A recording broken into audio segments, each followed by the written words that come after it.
برسوں سے جستجو کر رہا تھا، اسے اب پانے کے بہت قریب پہنچ چکا ہے۔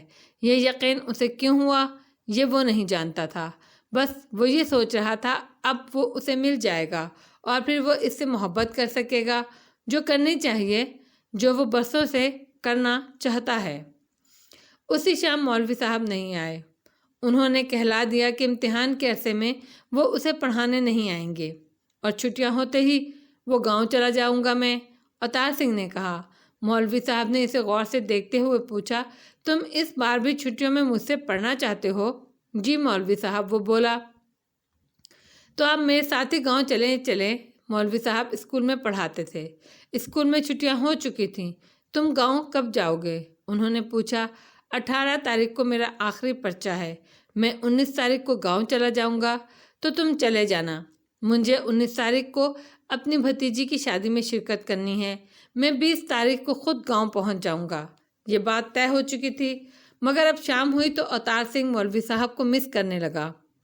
وصال دن بھی نہیں تھا، اسے بڑی شدت سے تنہائی کا احساس ہو رہا تھا۔ آخر وہ اٹھا اور کوٹھے پر چلا گیا۔ وہاں بیٹھ کر وہ محمود سے حاصل ہونے والی معلومات کے بارے میں سوچنے لگا۔ اسے لگ رہا تھا کسی نادیدہ قوت نے اسے درست راستے کی طرف لگا دیا ہے، اس کا پہلا قدم صحیح راستے پر پڑ گیا ہے۔ ایک تو یہ نام اللہ اسے بہت اچھا لگا، اور وہ اسے نیا نہیں لگا، ایسے تھا جیسے وہ پہلے سے اس کے اندر موجود رہا ہو، بلکہ اب تو اس نے سوچ لیا تھا وہ اس مہان ہستی کو اسی نام سے پکارے گا، اسی نام سے سوچے گا۔ محمود سے گفتگو کر کے اس کی ایک بڑی خرش دور ہو گئی۔ شرک کے مفہوم کو بہت گہرائی میں تو نہیں، لیکن ایک عام پہلو اور زاویے سے اس نے سمجھ لیا۔ وہ تو خود سوچتا تھا کہ اللہ کا کوئی بیٹا، کوئی رشتہ دار نہیں ہو سکتا، کیونکہ اس کے اندر موجود کوئی کہتا تھا کہ اس جیسا کوئی نہیں ہو سکتا، ورنہ بیٹا کسی حد تک تو باپ جیسا ہوتا ہے۔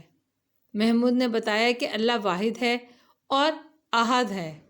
اب اتنی عربی تو وہ سمجھتا تھا کہ واحد ہونا اس بات کی ضمانت نہیں کہ جسے واحد کہا جا رہا ہے اس جیسا کوئی اور نہیں ہے، لیکن احد ہونا اس بات کی ضمانت ہے۔ دوسری بات جو اس کی سمجھ میں آئی وہ پاکی اور ناپاکی کے حوالے سے تھی۔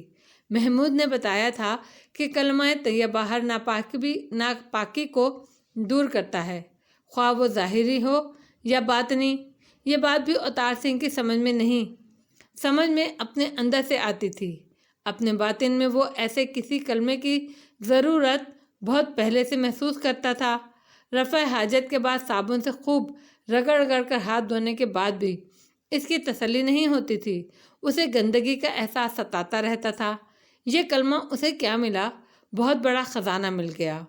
اس نے سوچ لیا کہ اب اپنے ہاتھوں کو، پورے جسم کو اس کلمے کی برکت سے پاک کیا کرے گا۔ یہ سوچتے ہوئے اسے خیال آیا کہ آدمی کے اندر اس کی بے خبری میں بھی تو ناپاکی ہو سکتی ہے، یہ کلمہ تو اس ناپاکی کو بھی دور کر دے گا۔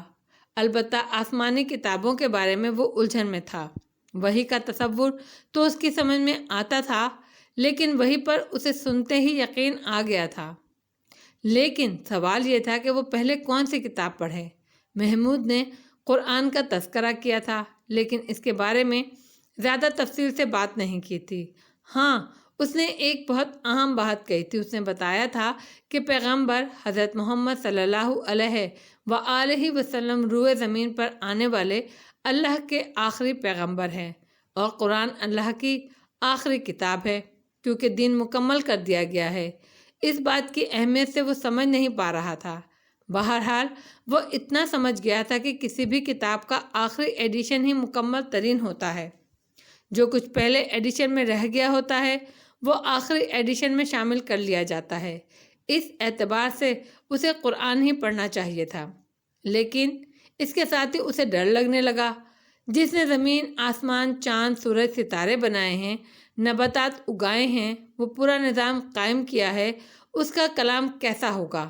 یہ تو نہیں ہو سکتا کہ وہ کسی کی رہنمائی کے بغیر اسے پڑھ سکے، اور اللہ پاک ہے تو اس کا کلام بھی پاک ہوگا۔ اسے پڑھنے کے لیے ناپاکی دور کرنے کے علاوہ بھی کچھ شرائط ہوں گی۔ کون جانے وہ ان شرائط پر پورا بھی اترتا ہے یا نہیں۔ اس پر ایسا خوف طاری ہوا کہ اس کا جسم پوری طرح لرزنے لگا، اور اس خوف سے اس نے یہ نتیجہ اخذ کیا، یہ خوف بے سبب نہیں، یہ بھی اللہ کی طرف سے ہے، اور تنبیہ ہے کہ وہ بغیر اہلیت حاصل کیے اس کا کلام پڑھنے کی کوشش نہ کرے۔ اسی لمحے اوتار سنگھ نے فیصلہ کر لیا کہ ابھی وہ قرآن نہیں پڑھے گا۔ حالانکہ یہ ناممکن نہیں تھا، وہ قرآن حاصل بھی کر سکتا تھا اور پڑھ بھی سکتا تھا، لیکن اس کے اندر سے اشارہ موصول ہو رہا تھا، ابھی اسے اس کی اجازت نہیں۔ ہاں، البتہ وہ کلمہ طیبہ سے استفادہ کر سکتا تھا اور خود کو پاک کرنے کی بہم کوشش کر سکتا تھا۔ ان فیصلوں کے بعد اس کے اندر ایسی طمانینت ابھری جو اس کے لیے بالکل نیا تجربہ تھی۔ اس کے نزدیک وہ بھی ایک اشارہ تھا، اللہ اس کے فیصلوں کی تائید کر رہا تھا، اسے بتا رہا تھا اس نے درست فیصلے کیے ہیں۔ مالک چھوٹے ٹھاکر، رنجنا کی آواز نے اسے چونکا دیا۔ اس نے سر اٹھا کر دیکھا۔ کیا بات ہے رنجنا؟ رات ہو گئی ہے مالک، بھوجن کر لیں۔ اسی لمحے اوتار سنگھ کو شدت سے وصال دن یاد آیا۔ جس روز وہ نیچے والی کی آواز سن کر بے خود ہوا تھا، وصال دن نے ہی آ کر اسے چونکایا تھا۔ وہ اداس ہو گیا، آج وصال دن اس کے ساتھ نہیں ہے۔ چلو میں آتا ہوں۔ رنجنا چلی گئی، وہ بھی اٹھ کر کھڑا ہوا۔ زینے سے اترتے ہوئے اسے محمود کی ایک اور بات یاد آئی۔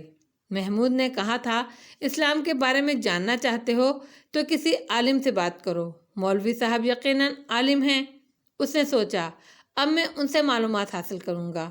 اسے معلوم نہیں تھا اوپر کچھ اور فیصلہ ہو چکا ہے، اب وہ مولوی برکت علی کی آواز کبھی نہیں سن سکے گا۔ کانتی پرساد جی کھانا کھا کر اٹھ گئے۔ اوتار سنگھ نے رنجنا سے پوچھا، دوپہر والا کھانا بچا ہے؟ جی مالک، لاؤں؟ ہاں لاؤ۔ رنجنا شامی کباب اور کوفتے لے آئی۔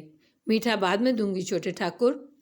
اوتار سنگھ کو وہ کھانا اب بھی اچھا لگ رہا تھا۔ کیسا لگا چھوٹے ٹھاکر؟ رنجنا نے اس سے پوچھا۔ بہت اچھا، بہت مزیدار، اوتار سنگھ نے کہا۔ ان کو میری طرف سے شکریہ ادا کر دینا۔ موسیٰ بول رہی تھی یہ تو تم لوگوں کا حق ہے، تم ہمارے مہمان بھی ہو اور پڑوسی بھی۔ بڑی محنت کی ہوگی بوا نے۔ بوا نے ہر چیز حور بانو نے اپنے ہاتھ سے بنائی تھی چھوٹی ٹھاکر۔ حور بانو کون ہے؟ سب سے بڑی بہن۔ اب اوتار سنگھ اس سے زیادہ کچھ پوچھ نہیں سکتا تھا۔ وہ جانتا تھا کہ وہ 3 بہنیں ہیں، لیکن وہ یہ نہیں جانتا تھا کہ جس آواز سے اسے محبت ہوئی ہے وہ کس کی تھی۔ اور کچھ ہوا نہ ہوا ہو، اسے سوچنے کے لیے بہت کچھ مل گیا، اور وہ بھی خوش امیدی ابھارنے والا۔ رنجنا اسے بتاتی تھی کہ نیچے کھانا پکانا بوا کی ذمہ داری ہے یا گھر کے مالکن کی۔ لڑکیاں کھانا پکانے میں دلچسپی نہیں لیتی۔ اس اعتبار سے یہ غیر معمولی بات تھی کہ ان کی طرف سے فرمائش ہونے پر ایک ایسی لڑکی جسے کھانا پکانے میں کوئی دلچسپی نہ ہو، اکیلے اتنی محنت کرے اور کئی طرح کے کھانے تیار کرے۔ اس کا کیا سبب ہو سکتا ہے؟ اور یہ کہ وہ اس میں دلچسپی لیتی ہو، اس سے محبت کرنے لگی ہو۔ اوتار سنگھ نے خود کو ٹوکا۔ یہ خیال خوش فہمی کے سوا کچھ نہیں ہو سکتا۔ ایسی کوئی وجہ سامنے نہیں ہے کہ نیچے رہنے والی کسی لڑکی کو اس سے محبت ہو جائے۔ نہ اس نے ان میں سے کسی کو دیکھا ہے، نہ ان میں سے کسی نے اسے دیکھا ہے، لیکن بنیادی طور پر اوتار سنگھ کا محبت کا تصور حقیقی بالکل نہیں تھا، بلکہ یکسر افسانوی تھا۔ خوش فہمی والی تنبیہ اس کے حلق سے کیسے اتر سکتی تھی؟ اسے خود بھی تو ایسے ہی ناقابل یقین انداز میں محبت ہوئی تھی، صرف آواز سن کر۔ اسے جس سے محبت تھی اس نے آج تک اسے نہیں دیکھا تھا، تو ایسی محبت کسی اور کو بھی تو اس سے ہو سکتی ہے۔ اور اوتار سنگھ محبت کو آسمانی جذبہ سمجھتا تھا۔ اس کا نظریہ تھا اوپر والا خود کسی کے دل میں کسی کی محبت ڈالتا ہے۔ یہ ایسی دلیل تھی جس کا خوش فہمی کی تنبیہ کا کچھ بھی نہیں بگاڑ سکتی تھی۔ چنانچہ اوتار سنگھ نے اس گمان کو قبول کر لیا۔ اس کے نتیجے میں پہلی بار اسے ایسی سرشاری ملی جس نے اسے بے خود کر دیا۔ سرشار تو وہ اپنی یک طرفہ محبت میں بھی تھا، مگر 2 طرفہ محبت کے تصور کا لطف ہی اور تھا۔ وہ دنیا معافیہ سے بے خبر ہو گیا، امتحانوں کی فکر نہ رہی، نہ پڑھائی کی لگن۔ خوش قسمتی یہ تھی کہ وہ سارا سال پوری لگن کے ساتھ محنت کرنے والا تھا، اسی لیے نقصان کا احتمال نہیں تھا۔ سب کچھ اپنی جگہ، مگر پاکی کا تصور اس کے ذہن پر چھا چکا تھا۔ رفع حاجت کا تو معاملہ ہی اور تھا، اس میں تو ہاتھ پاک کرنا لازمی تھا۔ وہ تو عام حالات میں بھی ہاتھ دھوتا تو کلمہ طیبہ پڑھتا، منہ دھوتا تو بھی کلمہ طیبہ پڑھتا، نہاتا بھی تو کلمہ پڑھتا۔ کبھی کبھی بیٹھے بیٹھے اسے خیال آتا، اسے تو معلوم ہی نہیں اس کے وجود کی کون سی کوٹری میں، کون سے گوشے میں ناپاکی گھسی ہوئی ہے۔ یہ خیال آتے ہی وہ دل کی گہرائیوں سے کلمہ طیبہ پڑھنا شروع کر دیتا اور مسلسل پڑھتا، یہاں تک کہ اسے احساس ہونے لگتا کہ وہ بہت ہلکا پھلکا اور اندر سے بہت صاف ستھرا ہو گیا ہے۔ اور دن میں کئی بار وہ آسمان کی طرف سر اٹھا کر پکارتا، اے اللہ، تیرا شکر ہے تو نے مجھے اپنا راستہ دکھایا، اپنی طرف بلایا۔ اے اللہ، اب مجھے چھوڑ نہ دینا، مجھے سیدھا راستہ دکھاتے رہنا، گمراہ نہ ہونے دینا مجھے۔ پہلے وہ ایک اندیکھی ہستی کو بغیر اس کا نام جانے پکارتا تھا، مگر اب یہ نام اللہ اس کے وجود کی دل و دماغ کی گہرائیوں میں اتر گیا تھا، اسے بھا گیا تھا۔ اب وہ اسے اسی نام سے پکارتا تھا۔ باب نمبر 100، نصف النہار۔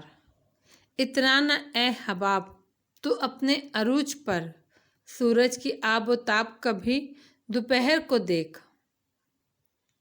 امتحان شروع ہو گئے۔ ایک دن پرچہ ختم ہونے کے بعد اوتار سنگھ اور ارجن ایک ساتھ باہر آئے۔ ارجن اوتار سنگھ کا کلاس فیلو تھا اور جے پور میں رہتا تھا۔ اوتار سنگھ کی اس سے اچھی خاصی الیک سلیک تھی۔ امتحان کے بعد کیا ارادہ ہے؟ ارجن نے پوچھا۔ گاؤں چلا جاؤں گا، تو میرے ساتھ جے پور ہوتے ہوئے جاؤ۔ اوتار سنگھ نے چونک کر اسے دیکھا۔ کیوں، کوئی خاص بات ہے؟ بڑا میلہ شروع ہونے والا ہے نا؟ اوتار سنگھ کو یاد آیا، کیدو چاچا پچھلے سال اسے میلے میں لے جانا چاہتا تھا، لیکن اس نے منع کر دیا تھا۔ اس وقت اس کا جی چاہنے لگا کیوں نہ وہ یہ میلہ دیکھ کر گاؤں جائے۔ ماسٹر جی کو رگھو رنجنا کے ساتھ گاؤں بھیج دیا جائے۔ اس کا ایک سبب یہ بھی تھا کہ اوتار سنگھ اب پوری آزادی اور خود مختاری کے ساتھ نقل و حرکت کرنا چاہتا تھا۔ یہ کیا کہ ویر جی کی طرف ہو کر وہ اکیلے گاؤں بھی نہیں جا سکتا۔ پھر اسے خیال آیا اور آ گیا۔ تاج محل کے بارے میں بہت کچھ پڑھا تھا اس نے، اور اسے تاج محل دیکھنے کا بہت شوق تھا۔ تاج محل جسے دنیا میں محبت کی سب سے بڑی نشانی قرار دیا جاتا ہے۔ اس نے سوچا کالج میں پہنچنے کے بعد آدمی کو عملی زندگی کا آغاز کرنا چاہیے۔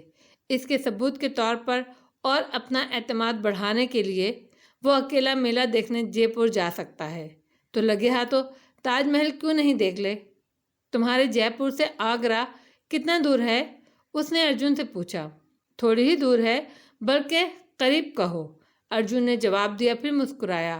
تاج محل دیکھنے کا ارادہ ہے؟ ہاں، تو ٹھیک ہے، جے پور سے آگرہ چلے جانا۔